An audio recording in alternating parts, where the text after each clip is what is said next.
Selatan. Selanjutnya dipersilahkan Mbak Vina Hidayah, mahasiswa S2 dari Universitas Gadjah Mada. 10 menit juga. Enggak. Ini di share screen nama Zikra ya Bang? Oh iya, Zakira. Bismillahirrahmanirrahim. Assalamualaikum warahmatullahi wabarakatuh. Perkenalkan, nama saya Vina Hidayah dari Universitas Gadjah Mada. Di sini saya akan mempresentasikan mengenai kekerabatan, hubungan kekerabatan antara bahasa Mandar, bahasa Makassar, bahasa Jawa, yaitu sebuah kajian pada linguistik historis komparatif. Enggak, itu yang enggak ada iniannya Bang. Selanjutnya, yang orange secara geografis bahasa Makassar dan bahasa Mandar berdekatan, yakni sama-sama dari bahasa Sulawesi. Bahasa Mandar merupakan bahasa dari Sulawesi Barat dan juga Makassar sebagai salah satu bahasa dari Sulawesi Selatan. Bahasa Makassar, bahasa Mandar, dan bahasa Jawa tergolong dalam satu rumpun yang sama, yakni rumpun bahasa Austronesia dengan subrumpun bahasa Hesperonesia. Berdasarkan pengelompokan tersebut, bahasa dari kategori kelompok yang sama atau secara letak geografisnya berdekatan diasumsikan memiliki tingkat kekerabatan yang lebih tinggi. Hal ini diperkuat dengan beberapa kemiripan kosakata antara bahasa Makassar, bahasa Mandar, dan bahasa Jawa. Kemudian apabila merujuk pada teori pembagian dan klasifikasi bahasa, bahasa Makassar seharusnya lebih dekat dengan bahasa Mandar sebab terklasifikasikan dari induk yang sama, yaitu kelompok Sulawesi. Sedangkan bahasa Jawa dari kelompok Indonesia Barat, subkelompok Sundik.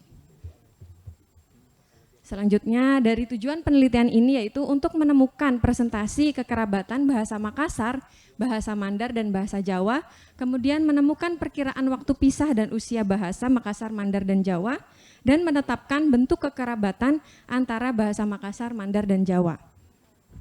Selanjutnya, pada metode penelitian ini menggunakan metode bauran, yakni kualitatif dan kuantitatif. Metode kuantitatifnya menggunakan teknik leksikostatistik dan teknik glotokronologi.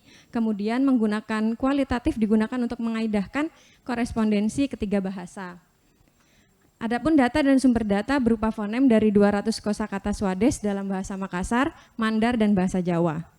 Metode penelitiannya menggunakan pengumpulan data, mengumpulkan glos kosakata Swades dalam bahasa Indonesia, kemudian mengumpulkan kosakata proto dari kamus Pandempolf dalam dokumen Wurm dan Wilson. Kemudian mengumpulkan kosakata bahasa Makassar, Mandar, dan Jawa. Analisis data mengidentifikasi dan menganalisis kata kognat sesuai prosedur dengan penetapan kata kognat yang ditemukan oleh Keraf, yang dikemukakan oleh Keraf. Kemudian menentukan retensi kosakata ketiga bahasa dengan acuan PEN. Selanjutnya, adapun untuk hasil dan pembahasan, ditemukan bahwa presentasi bahasa Makassar dan bahasa Mandar yaitu persentase kekerabatannya sampai 34%, Makassar dan Jawa sekitar 22%, Mandar dan Jawa 24%. Kemudian pada perhitungan waktu pisah bahasa Makassar dan bahasa Mandar, yakni bahasa Makassar dan Mandar sekitar 598 hingga 332 sebelum Masehi, kemudian bahasa Makassar dan Jawa sekitar 1762 sampai 1178 sebelum Masehi, kemudian Mandar dan Jawa sekitar 1539 sampai 997 sebelum Masehi. Kemudian itu adalah salah satu contoh perhitungan dari leksikostatistik menggunakan teknik leksikostatistik, yakni antara bahasa Makassar dan Mandar yang ditemukan adanya 34% seperti itu. Kemudian untuk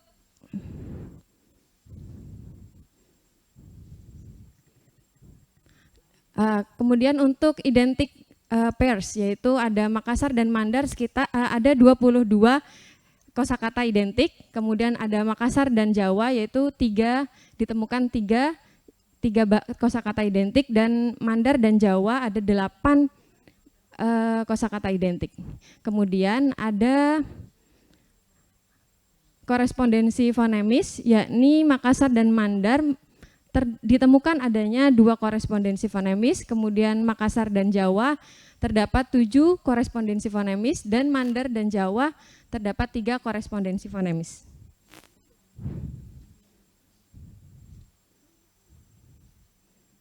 Selanjutnya,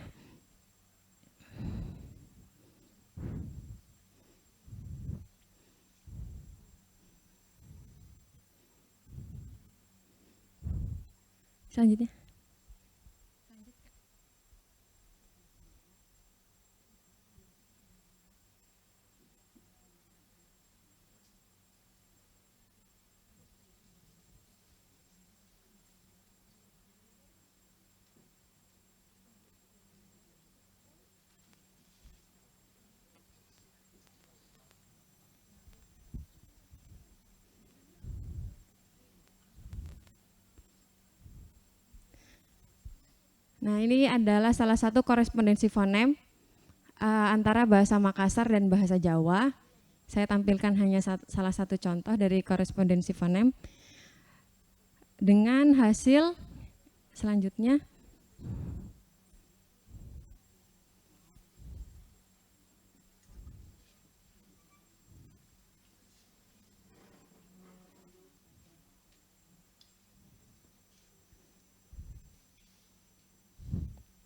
Baik, dengan berdasarkan hasil penelitian, yakni bahasa Makassar, Mandar, dan Jawa terbukti sebagai bahasa yang serumpun. Hal ini didukung oleh bukti kuantitatif dan kualitatif. Kemudian, status kekerabatan antara bahasa yang diasumsikan bahwa kedekatan secara geografis dapat mempengaruhi jauh dekatnya kekerabatan antar bahasa tersebut. Kemudian dapat dibuktikan bahwa letak geografis dapat mempengaruhinya. Adapun kemiripan fonetis yang ditemukan pada ketiga bahasa tersebut, yakni I dan I, keberagaman korespondensi fonemis antar bahasa menunjukkan semakin jauh tingkat kekerabatan antar bahasa tersebut. Temuan penelitian ini mendukung hipotesis dari penelitian sebelumnya bahwa penutur dari ketiga bahasa tersebut berasal dari proto yang sama. Dan juga penelitian ini mendukung bahwa terjadinya migrasi penutur bahasa Mandar dari wilayah yang sama dengan penutur bahasa Makassar yang kemudian bermigrasi ke wilayah Pulau Jawa. Seperti itu mungkin presentasi dari saya. Terima kasih. Assalamualaikum warahmatullahi wabarakatuh. Waalaikumsalam. Terima kasih Mbak Vina yang prestasikan hubungan kekerabatan antara bahasa Mandar, Makassar, dan Jawa secara runut dan jelas. Selanjutnya di